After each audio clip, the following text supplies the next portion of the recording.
jangan menghadirkan wajah-wajah Allah. Karena Allah itu sifatnya roh. Mari kita bersyukur bahwa gereja Katolik itu menghadirkan patung-patung itu karena orang-orang yang kita hormati, kita cintai, itulah orang-orang kudus yang pernah hidup supaya batin manusia, relasi hatinya tetap ada. Titah Tuhan itu tepat, menyukakan hati. Perintah Tuhan itu murni, membuat mata berseri. Dalam nama Bapa dan Putra dan Roh Kudus.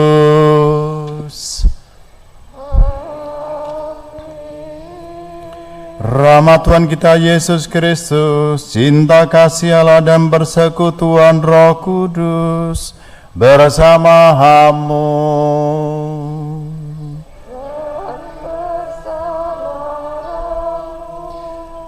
Selamat pagi saudara-saudari dan umat sekalian yang mengikuti misa secara online.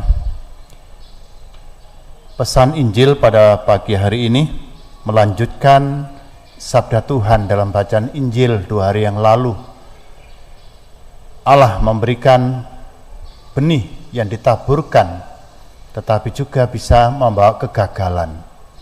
Hari ini dijelaskan oleh Yesus dalam Injil bagaimana dan sikap apa yang perlu supaya kita tidak gagal menanggapi sabda Tuhan.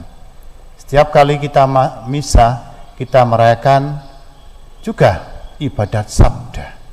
Sabda Allah berbicara kepada kita, maka hati, pikiran kita, jiwa kita, apakah siap menerima dan mengolah sabda Allah itu supaya berlipat ganda hasilnya. Mari kita sekarang di hadapan Tuhan membuka hati agar segala penghalang sabda itu kita singkirkan supaya Tuhan berbicara dan mengolah hidup kita. Mari kita mohon rahmat pengampunan karena kita seringkali lalai mewartakan sabda Allah.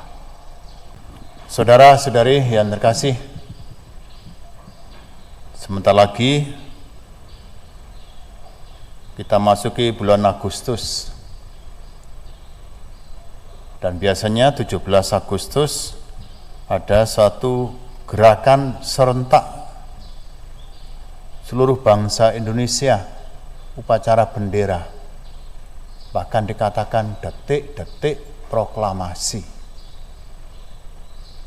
Karena disitulah kita diingatkan sebagai bangsa entah sampai kapan diajak untuk tetap ingat perjuangan dan juga kemerdekaan bangsa Indonesia.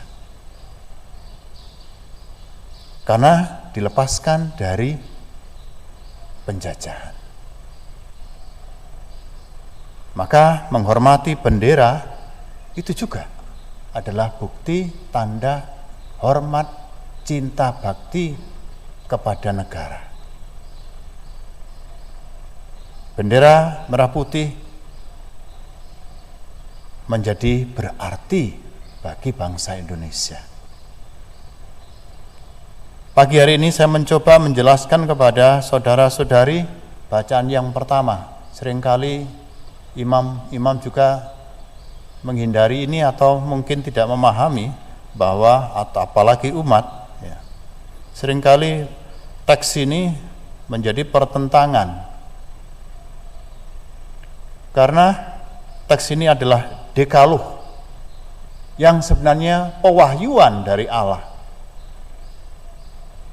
Allah sendiri telah membebaskan bangsa Israel, itu konteksnya. Pembebasan bangsa Israel dari Mesir. Sekian abad tinggal di Mesir dan dibawa oleh Allah masa pembebasan. Maka sudah mentradisi kebiasaan bagi orang-orang Israel di Mesir. Dan cara Allah adalah membawa ke padang gurun supaya proses mengakui Allah saja yang hidup, Allah yang membebaskan bangsa Israel. Maka sebenarnya Dekaloh ini juga adalah deklarasi kemerdekaan bangsa Israel dari penjajahan Mesir. Orang yang baru bebas membutuhkan undang-undang. Itulah ibaratnya negara Indonesia dengan Undang-Undang 1945. Sampai sekarang diingatkan Undang-Undang Dasar 1945. Dekaloh ini juga bisa disejajarkan sebagai tata aturan pertama yang harus ditegakkan. Sebagai bangsa merdeka, siapa yang membuat deklarasi ini? Allah saja.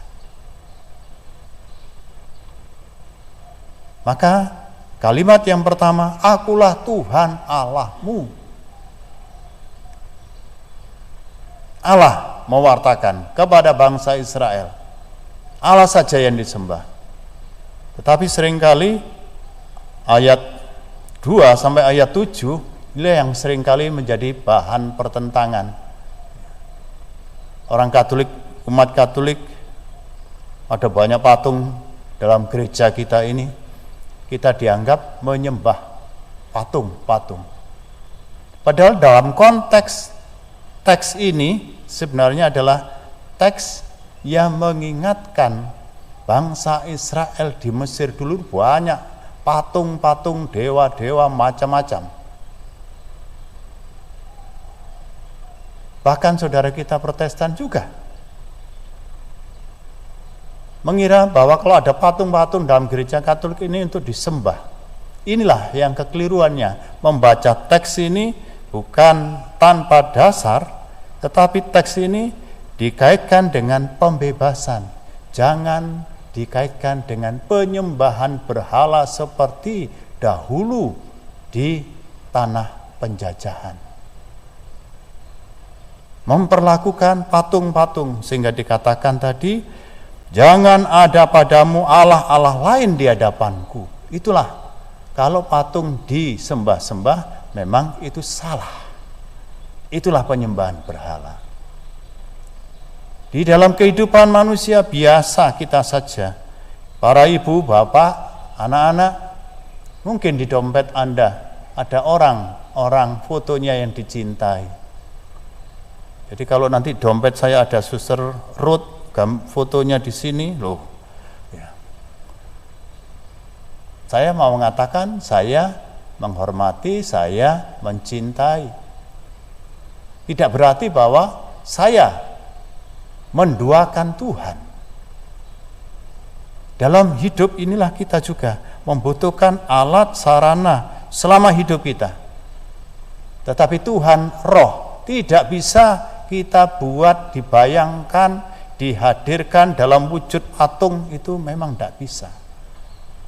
Tetapi orang yang kita cintai, kita hormati, itulah yang kita wujudkan. Jadi kalau dalam gereja Katolik banyak patung, patung mana yang perlu? Tidak semua ini dihormati, tidak. Tidak semua patung itu kita cintai. Kalaupun ada orang yang merusak, bisa kita ganti. Kalau jatuh, bisa kita ganti dengan, kalaupun remuk redam, ya nggak apa-apa, masih kita ganti. Tetapi di mana letaknya patung itu ditempatkan, disitulah kita harus tahu. Karena setiap kali memberikan rasa hormat cinta itu karena relasi kita, orang yang kita cintai. Tuhan hadir dalam kehidupan manusia. Maka mari kita sadari teks yang sebenarnya bagus. Kitab Keluaran bab 20 ayat 1 sampai 17 yang kita baca tadi, itu seringkali dimengerti jangan membuat patung-patung yang menyerupai Allah. Baik di langit, di bumi, maupun dalam air. Itu artinya jangan menghadirkan wajah-wajah Allah. Karena Allah itu sifatnya roh. Mari kita bersyukur bahwa gereja Katolik itu menghadirkan patung-patung itu karena orang-orang yang kita hormati, kita cintai, itulah orang-orang kudus yang pernah hidup supaya batin manusia, relasi hatinya tetap ada. Dan mereka adalah orang-orang yang mendoakan kita dari surga. Bukan patung itu yang mengubah kita, tetapi hati kita ini, relasi kita dengan Tuhan tetap ada. Itu mari jangan salah memahami teks ini, ya, dan juga jangan menjadikan objek untuk menafsirkan secara keliru. Karena ini berkaitan dengan pembebasan bangsa Israel, jangan membuat patung-patung lagi, ya, karena disembah-sembah, dan itu salah. Itulah berhala. Menjadikan patung sebagai Allah-Allah, itulah yang harus ditolak di dalam penghayatan hidup iman kita. Semoga kita semakin mencintai Allah di atas seluruhnya. Tuhan memberkati. Benih yang tertabur di tanah subur ialah orang yang mendengarkan warta itu, memahaminya, dan menghasilkan buah. Ada yang 100, 60, dan 30 ganda. Tuhan sertamu. Semoga berkatalah senantiasa, membimbing, menghibur, menguatkan, dan melindungi seluruh hidup dan aktivitas kita hari ini dalam Bapa dan Putra dan Roh Kudus. Dengan demikian perinkarnasi kita sudah selesai. Mari kita hidup dalam damai Tuhan.